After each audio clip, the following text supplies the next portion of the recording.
જય માતાજી મિત્રો, સ્વાગત છે તમારા બધાનું ફરી એકવાર મારી યુટ્યુબ ચેનલમાં અને ટેલિગ્રામમાં જોઈન ન થતો તો ટેલિગ્રામમાં પણ જોઈન થઈ જજો.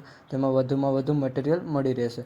અચ્છા, હમકો સિખા રહી અને મટીરિયલ ડાઉનલોડ કરવામાં કોઈ પ્રોબ્લેમ આવે તો ડિસ્ક્રિપ્શનમાં મારા ઇન્સ્ટાગ્રામની લિંક આપેલી છે, ત્યાં જઈને મને મેસેજ કરી શકો છો. ये बड़ी अच्छी बात कही. અને વિડીયોને લાસ્ટ સુધી જોજો. અને મિત્રો, વિડીયો ગમે તો એક લાઇક કરી દેજો. તો વધુ ટાઈમ બગાડ્યા વગર ડેમો સ્ટેટસ વિડીયો જોઈ લો. नहीं. चैनल को सब्सक्राइब करो पहले. हाँ जल्दी करो, मुझे पता है कि आप लोग नहीं करते, वीडियो देखते हो लेकिन सब्सक्राइब नहीं करते. ये लाल कलर का बटन नहीं से दो.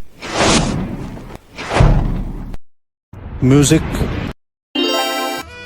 हो देखाऊ माछीए એટલા સીધા નથી, ભલે ઉંમર નાની છે કાળજા નાના નથી.